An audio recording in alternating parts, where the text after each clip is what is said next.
우리 신앙생활 하는데 가장 기본이 되는 믿음, 이 믿음이 무엇이냐, 그 믿음에 대해서 한번 같이 은혜를 나눠보려고 합니다. 로마서 1장 17절 한 절입니다. 한번 같이 같은 음성으로 한번 읽겠습니다. 복음에는 하나님의 의가 나타나서 믿음으로 믿음에 이르게 하나니 기록된 바 오직 의인은 믿음으로 말미암아 살리라 함과 같으니라. 자, 우리가 사람들의 삶의 형태를 보면은 모든 게 믿음과 연관이 되어 있어요.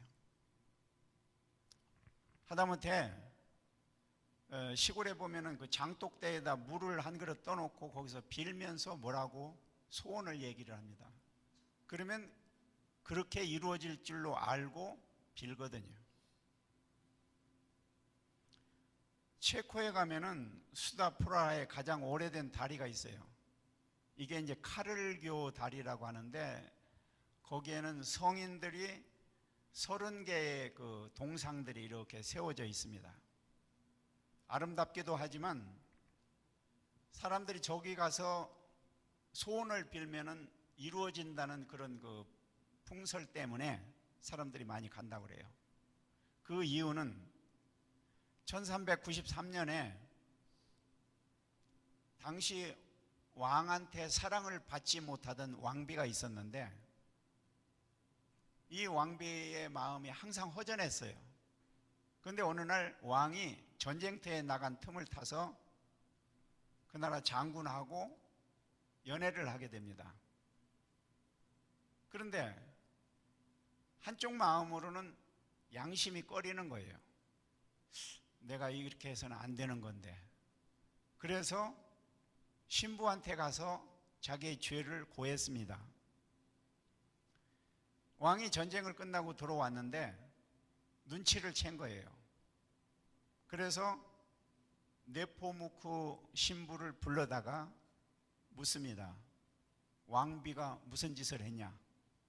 그러니까 이 신부는 말을 할 수가 없죠. 말을 하면 안 되니까.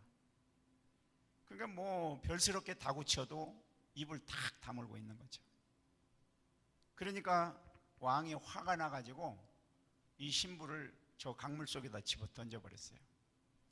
그러니까 빠지는 순간에 한마디를 합니다. 내 마지막 소원을 이 강의 다리에다 바치는데 모든 사람이 이 다리에 와서 자기의 소원을 빌면 이루어질 것이다. 이런 말을 하면서 그 신부가 빠져 죽었다고 합니다. 그러니까 그것이 이제 유래가 돼서 거기에다 네포묵고 동상 거기다 그거를 만들어 놨는데 사람들이 와서 저기를 자꾸 손으로 만지면서 소원을 제거하는 그 반짝반짝한 데가 얼마나 많이 만졌으면은 빛이 나도록 그렇게. 그래서 지금도 많은 사람이 찾으면서 소원을 빈다고 합니다. 이런 행위는 뭐냐면 내가 그렇게 빌면은 믿는 대로 될 것이다. 그런 것 때문에 하는 거거든요. 우리 기독교는 믿음의 종교예요. 그런데 과연 그 믿음이라고 하는 게 뭐냐? 뭐 예수를 믿으면은 뭐 천국 간다고 그러고 구원받는다고 그러고 그러는데 정말 그렇게 되는 거냐? 교회를 오래 다닌 사람들한테 물어봅니다. 당신은 교회를 오래 다녔으니까 지금 죽으면은 천국 갈 확신이 있죠? 라고 물어보면 대부분의 사람들이 글쎄요. 나는 교회는 오래 다녔는데 별로 좋은 일을 한 일이 없어서 천국에 갈는지 안 갈는지 잘 모르겠어요. 이러한 대답을 하는 것이 이 믿음이라고 하는 그 분야에 대해서 잘못 생각하고 있기 때문에 그런 말이 나온다는 거예요. 로마서 10장을 한번 보죠. 사람이 마음으로 믿어 의에 이르고 입으로 시인하여 구원에 이르느니라. 자, 여기에 보면은 그 믿음이 마음으로 믿어 입으로 시인하면 구원을 받는다. 그러는데 우리가 신앙생활을 하면서도 오해하는 부분이 여기에 있어요.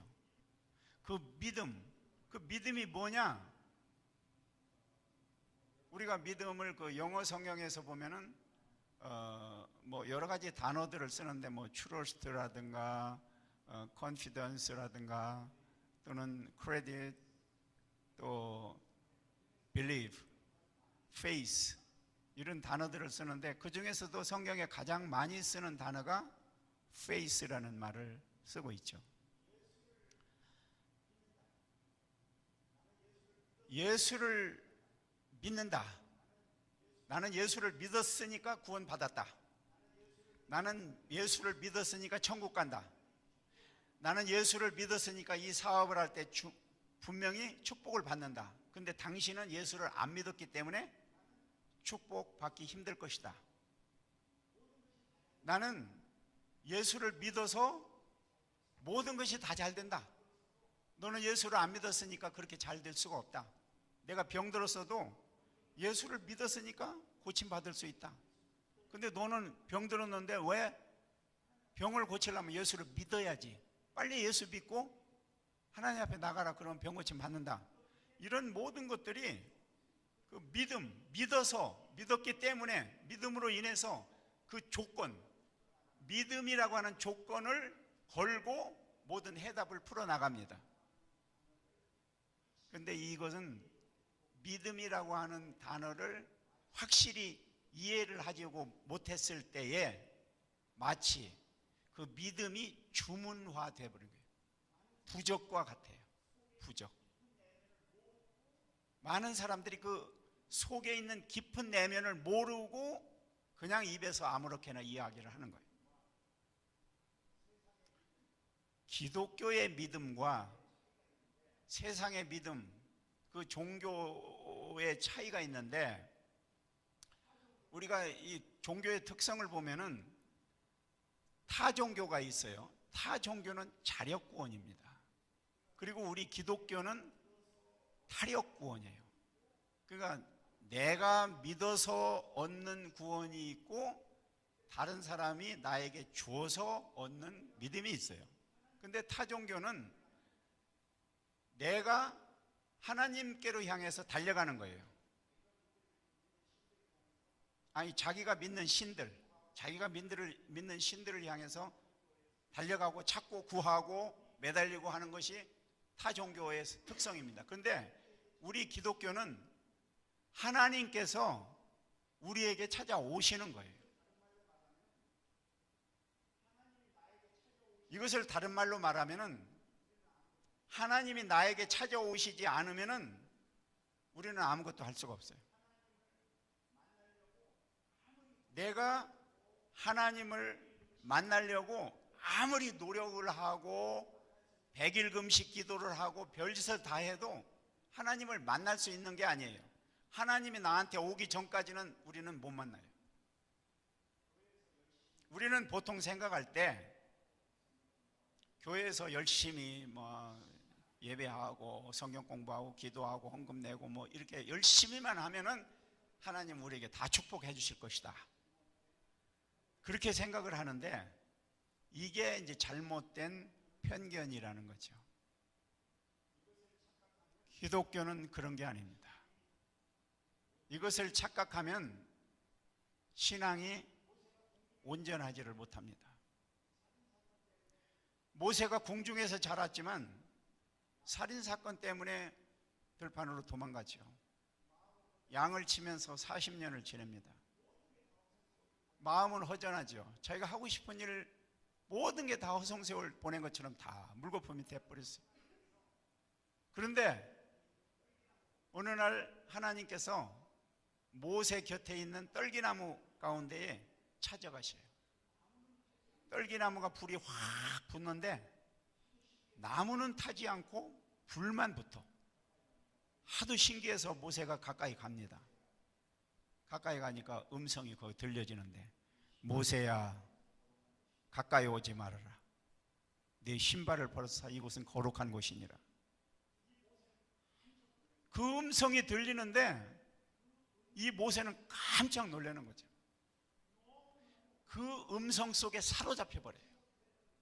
너무너무 그 음성이 듣지 못하던 정말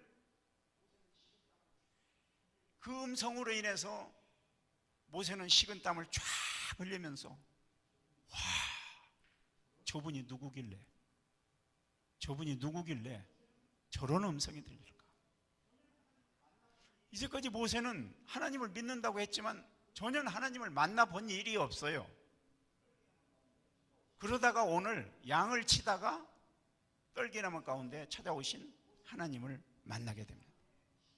여기서부터 모세는 신앙의 시작이 됩니다.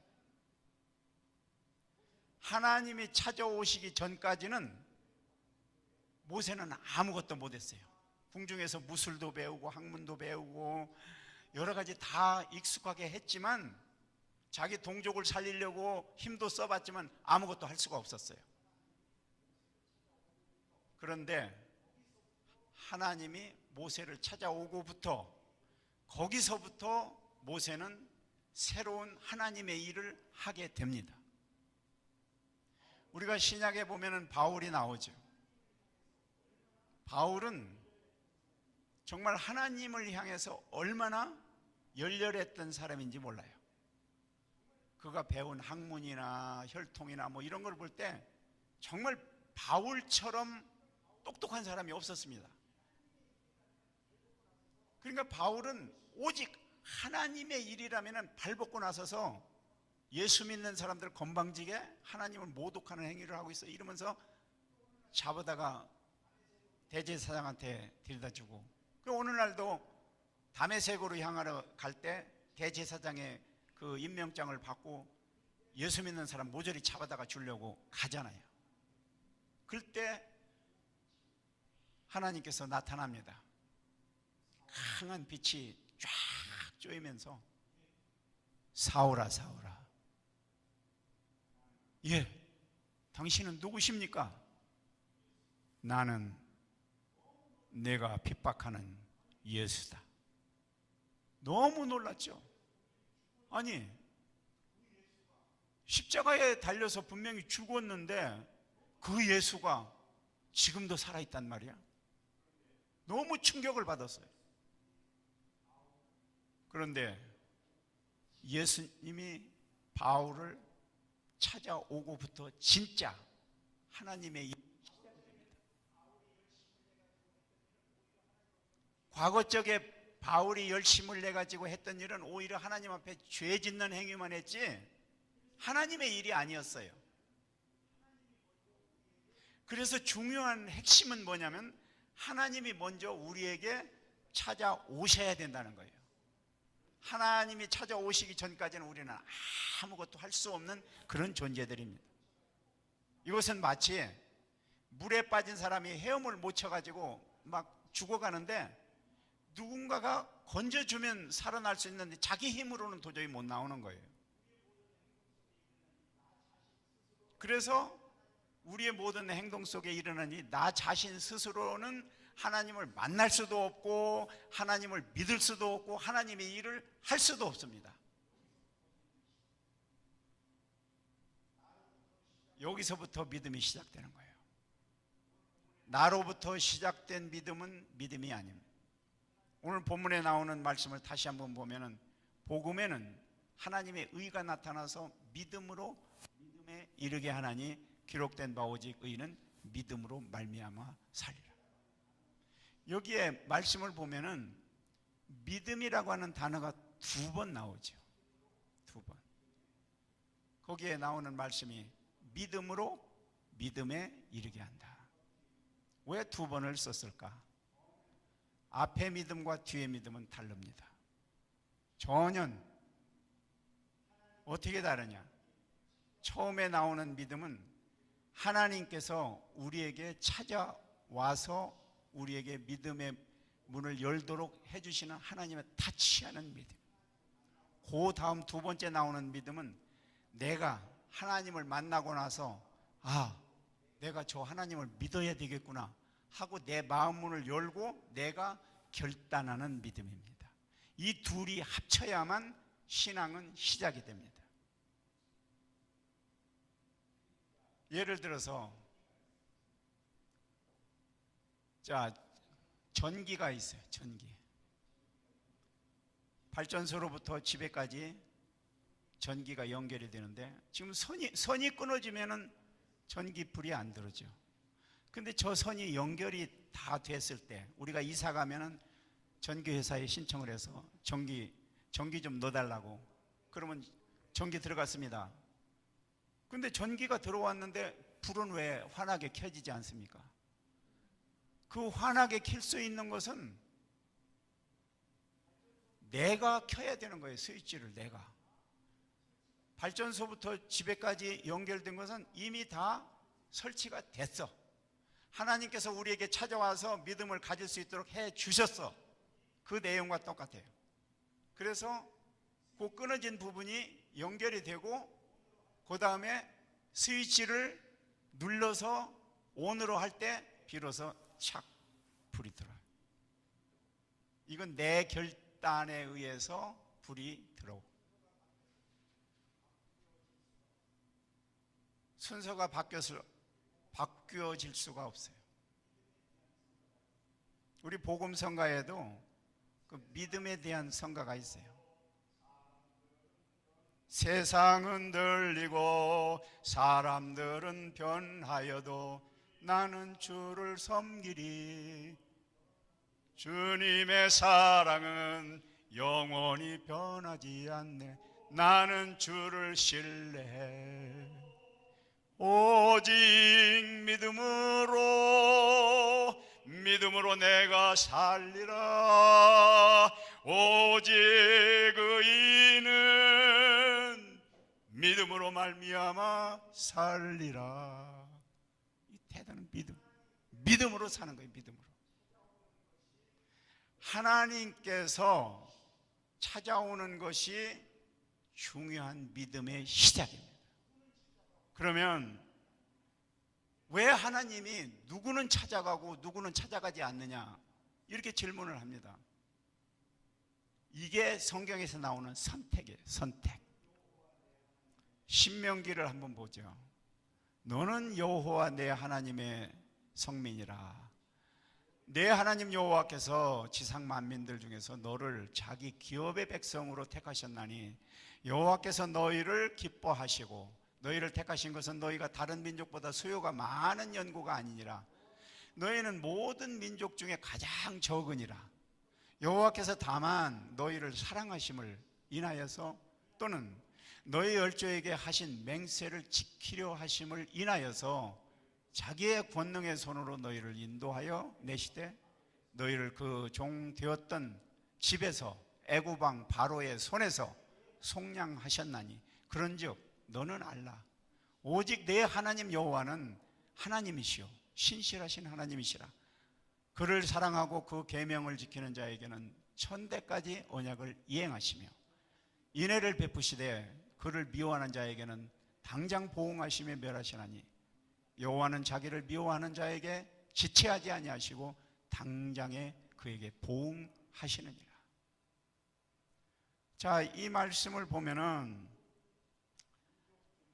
하나님께서 세상의 모든 민족 중에 이스라엘 민족을 택하셨다. 하나님의 백성으로 택하셨기 때문에 애굽에서 종살이할 때 뽑아냈다 그랬어요. 그들의 힘으로 나올 수가 없었죠. 그런데 하나님께서 강권적으로 뽑아냈기 때문에 그들은 자유를 얻게 됩니다. 이스라엘을 택하신 이유는 조건이 없어요. 그들이 뭐 잘나서도 아니고 숫자가 많아서도 아니고 뭐 하나님을 잘 섬길 수 있는 기질이 있어서 그런 게 아니에요. 조건이 없어요. 그들은 얼마나 못됐으면은 하나님의 아들 예수가 이 땅에 왔을 때 그를 십자가에 못 박아 죽이기까지 했습니까? 그럼에도 불구하고 이스라엘 백성을 선택해서 너는 내 백성이다. 내가 너를 사랑한다. 말씀하셨어요. 조건이 없습니다.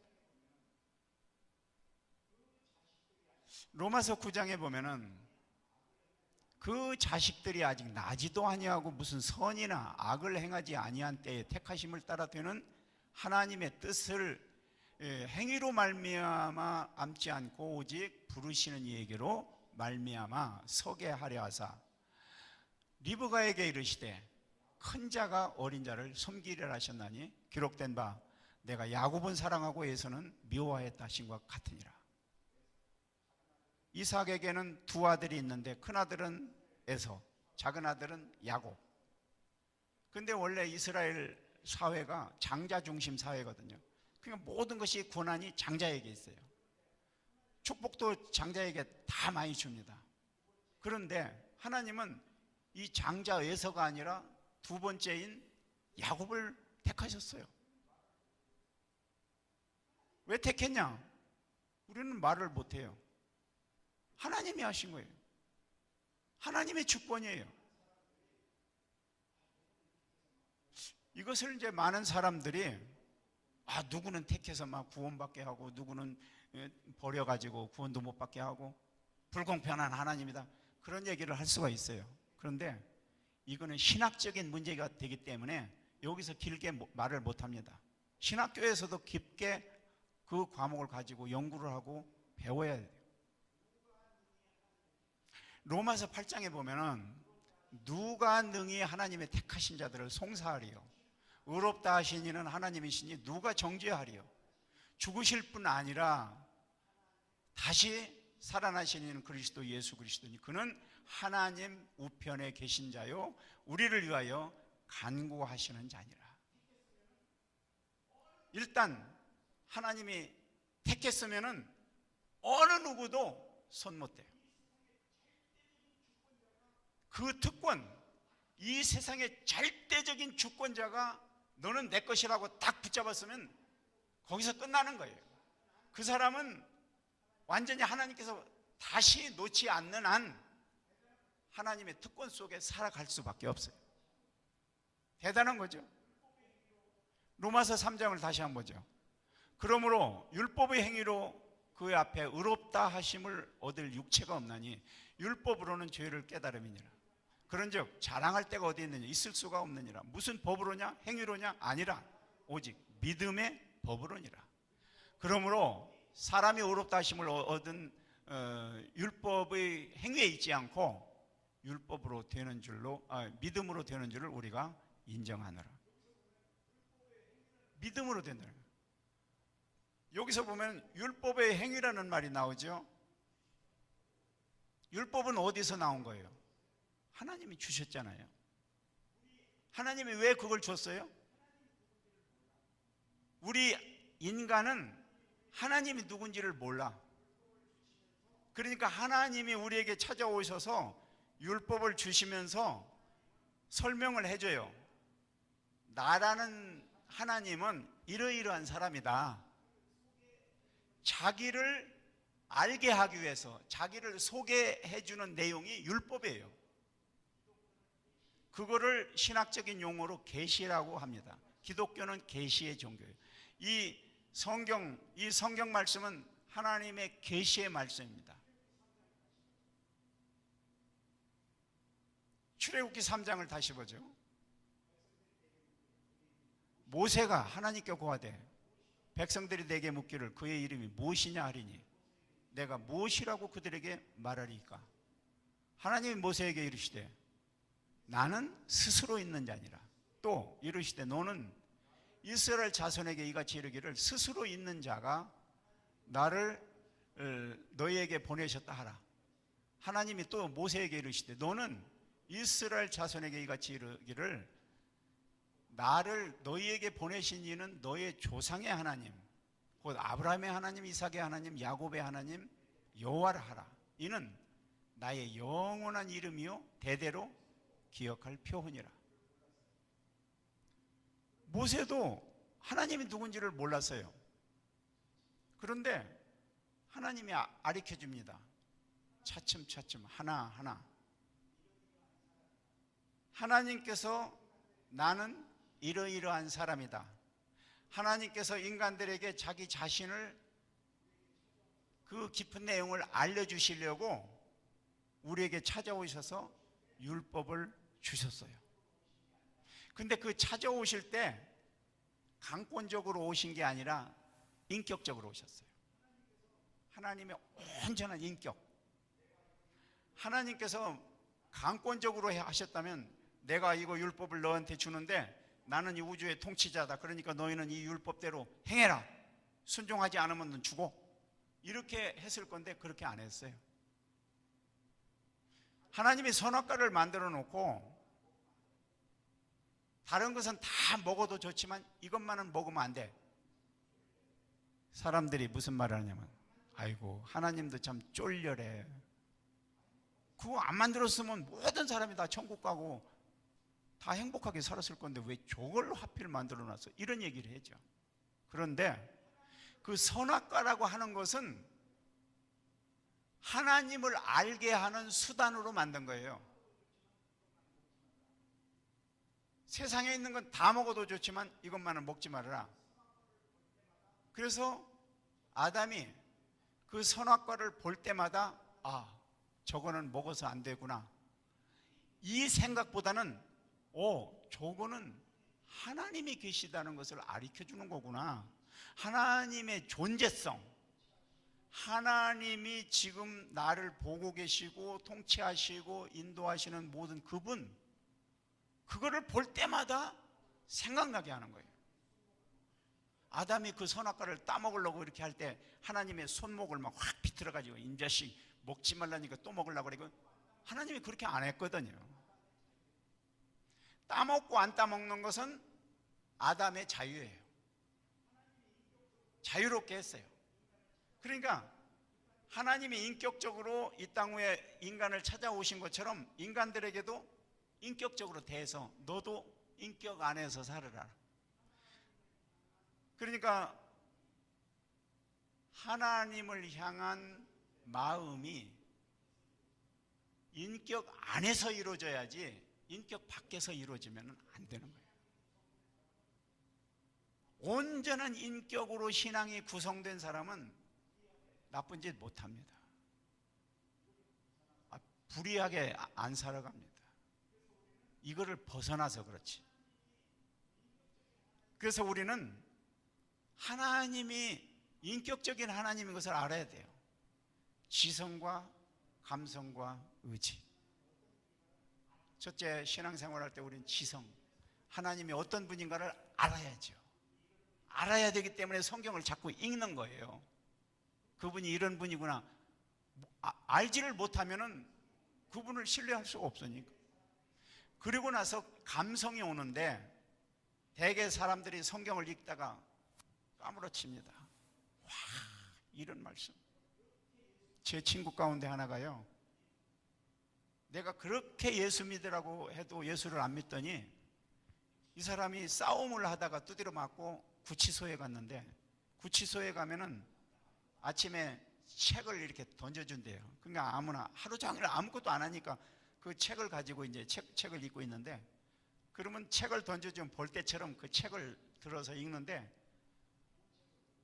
동작이 느린 사람은 좋은 책을 못 가져가고 맨 나중에 시커먼 책이 하나가 있는데, 옛날에는 그랬잖아요. 지금은 안 그렇지만 이 껍질은 새카맣고 옆면은 뻘겋게 성경책이잖아요. 성경책을 아무도 가져가는 사람이 없어.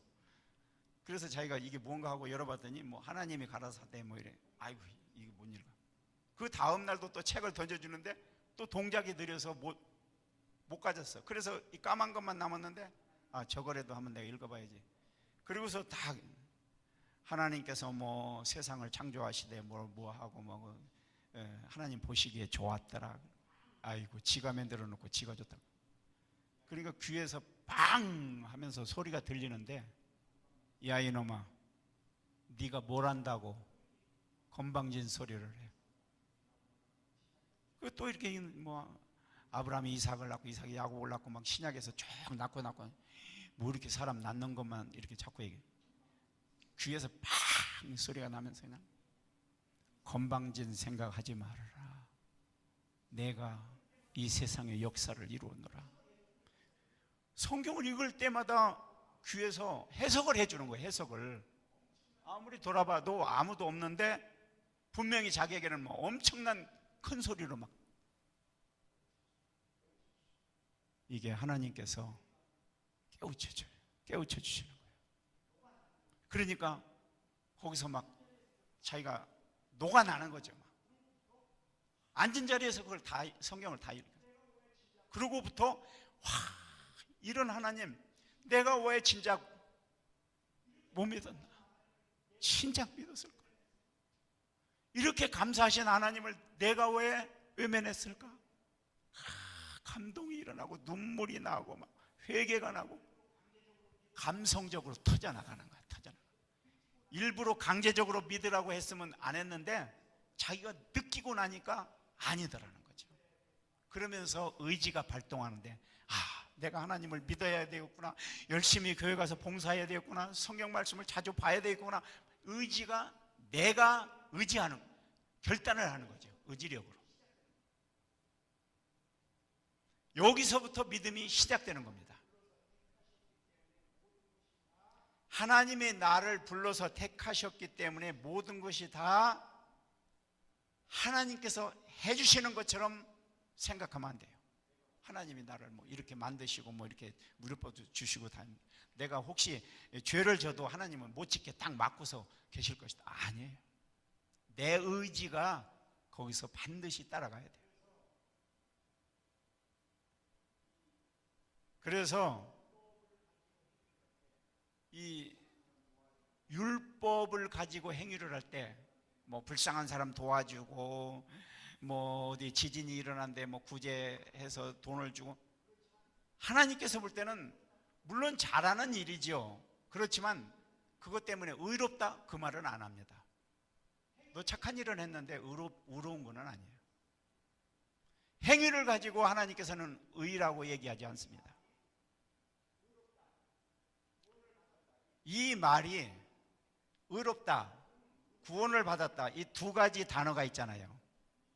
그러면 의로운 건 뭐고 구원받은 건 뭐냐? 네 꼴입니다. 똑같은 내용이에요. 의로운 사람은 구원받은 거고 구원받은 사람은 의로운 거예요. 나는 의로운데 구원은 아직 못 받았다, 이거 아니에요. 그럴 수는 없어요. 네 꼴이기 때문에. 그래서 의롭다고 인정받는 것은 행위에서 되는 게 아니라 믿음 때문에 되는 거다. 갈라디아서 2장을 보죠. 사람이 의롭게 되는 것은 율법의 행위에서 난 것이 아니요 오직 예수 그리스도를 믿음으로 말미암는 줄을 아는 거로, 우리도 그리스도를, 예수를 믿나니 이는 우리가 율법의 행위에서가 아니고 그리스도를 믿음으로써 의롭다 함을 얻으려 함이라. 율법의 행위로서는 의롭다 함을 얻을 육체가 없느니라. 아브라함이 어떻게 구원을 받았어요? 창세기를 볼까요? 여호와께서 아브라함에게 이르시되 너는 본토 친척 아비의 집을 떠나 내가 내게 지시하는 땅으로 가라. 내가 너로 큰 민족을 이루고 네게 복을 주어 내 이름을 창대케 하리니 너는 복의 근원이 될지니라. 너를 축복하는 자에게는 내가 복을 내리고 너를 저주하게는 내가 저주하리니 땅의 모든 족속이 너를 인하여 복을 얻을 것이라 하신지라. 이에 아브라함이 여호와의 말씀을 쫓아갔고 롯도 그와 함께 갔으며 아브라함이 하란을 떠날 때에 그의 나이 75세였더라. 아브라함이 나이 75세 때 하나님이 찾아오셨어요. 너 고향 땅 떠나라. 지금 아브라함은 하나님을 몰라요. 지금 들리는 음성이 누군지를 몰라요. 그런데 그 아브라함아 너 고향 땅을 떠나라 할 때 그 음성이 아브라함을 확 사로잡는 그런 음성이에요. 거기에 뭐 아니 나는 뭐 아닙니다 그렇게 반항할 자세가 아니에요.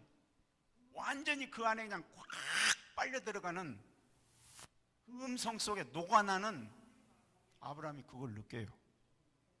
와, 저분이 누군지는 난 모르겠지만 저분이 하라는 대로 해야 되겠구나, 이런 마음이 나오는 거거든요. 근데 이건 믿음에서 하는 게 아니에요. 믿음에서 하는 게 아니에요. 그래서 무작정 떠납니다. 무작정 떠나는 게 어디서 뭐 때문에 했냐? 아브라함의 의지의 결정이에요. 결단. 떠났는데 이제 가다 하나님께서 이렇게 뭐 하나님 어디로 가야 됩니까? 뭘 가지고 가야 됩니까? 어디까지 가야 됩니까? 아무 묻는 말이 없어요. 그냥 조용하게 입 다물고 따라가는데 11장 8절쯤에 가서 보면은 이제 그분이 누군지를 조금 알 것 같아. 깨달을 것 같아. 그래서 여호와를 위하여 단을 쌓았다, 그 말이 나옵니다. 그러다가 창세기 15장쯤 가서는 아브라함이 여호와를 믿으니 여호와께서 이를 그의 의로 여기시고 또 그에게 이르시되 나는 이 땅을 내게 주어 업을 삼게 하려고 너를 갈대아 우르에서 이끌어낸 여호와로라.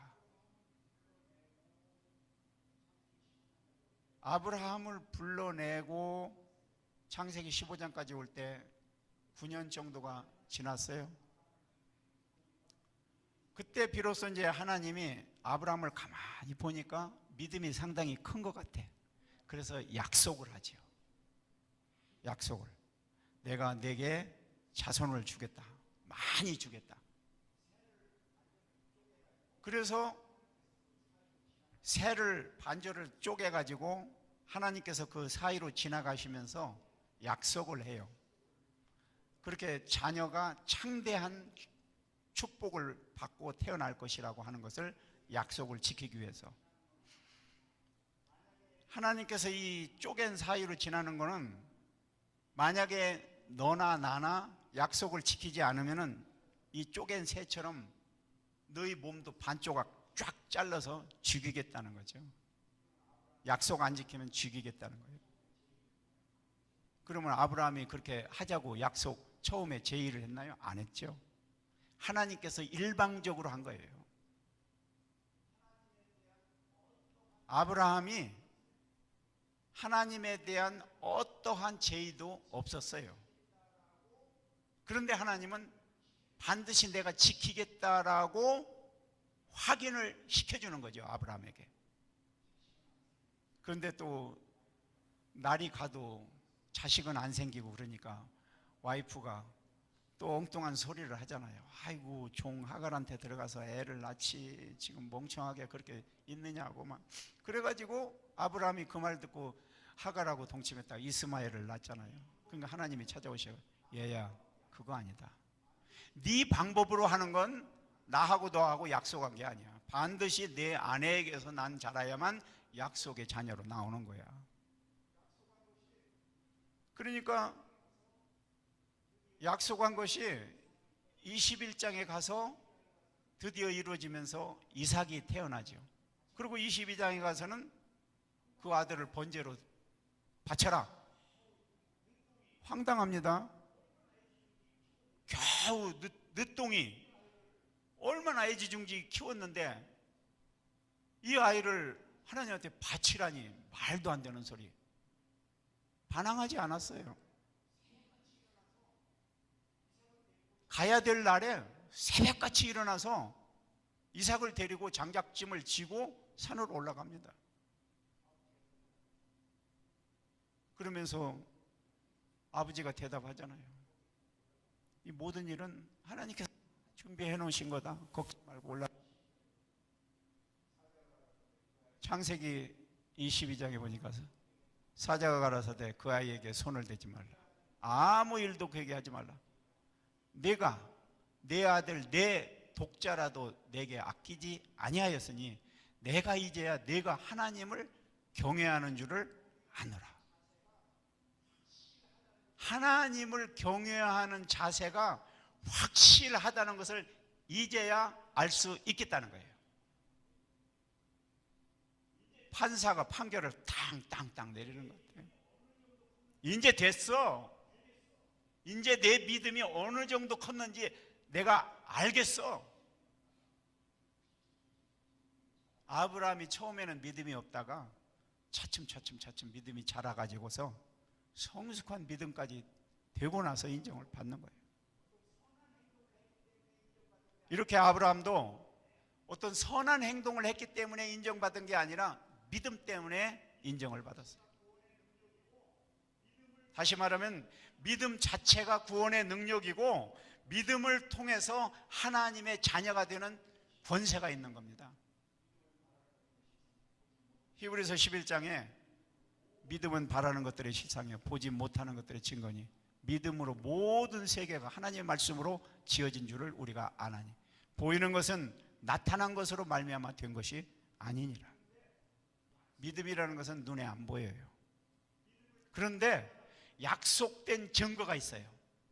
믿음을 통한 변화가 있어요. 믿음을 통한 하나님의 자녀의 증표가 나타납니다. 어떻게 나타나냐? 마가복음 16장에 보면은 믿는 자들에게는 이런 표적이 따르느니 곧 저희가 내 이름으로 귀신을 쫓아내며 새 방언을 말하며 뱀을 집으며 무슨 독을 마실지라도 해를 받지 아니하며 병든 사람에게 손을 얹은즉 나으리라 하시더라.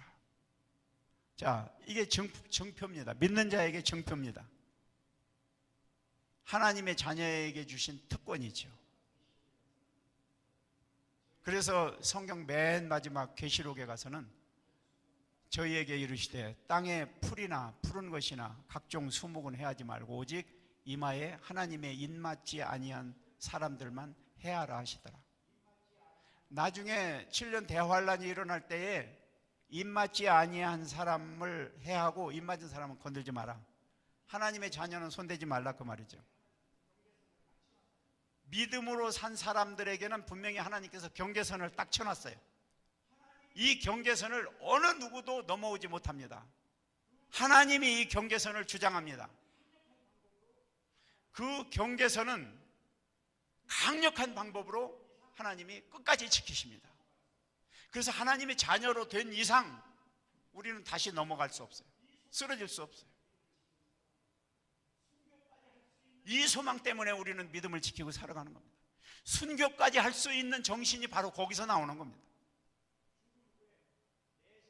이 세상이 다가 아니고 죽은 후에 내세의 세상, 이 세상과는 비교할 수 없는 엄청난 아름다운 세상이 있다고 하는 것을 우리가 알고 이 세상이 좀 힘들어도 고생스러워도 참고 견딜 수 있는 이유가 거기서 나오는 거예요. 성도님들의 믿음이 조그만한 것 때문에 조그만큼 힘든 것 때문에 약해지지 않고 마지막 그날까지 우리의 믿음을 잘 지키다가 하늘나라에 입성하는 그날 천국 영광의 자리를 맞이하는 그 시간이 되기를 주님의 이름으로 축원을 드립니다. 기도하겠습니다. 아버지 하나님 감사합니다.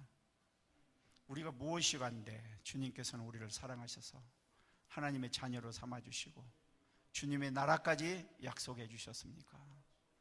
저희들이 과거적에는 아무것도 알지 못했지만 아브라함처럼 차츰 하나님을 알게 하시고 하나님의 축복이 무엇인지 하나님께서 어떻게 우리를 사랑하셨는지를 늘 말씀하실 때 우리는 정말 감격하며 그 은혜에 눈물을 쏟으며 우리의 모든 것들을 주님 앞에 맡깁니다. 주님만이 나의 주인이시오 주님만이 나의 모든 것이 되신다고 우리는 고백합니다. 이 고백이 흔들리지 않게 하시고 세상 욕심 때문에 타협되지 않게 하시고 온전히 하나님께서 사랑하시는 그 사랑이 끊쳐지지 않는 영생 천국의 축복을 누리는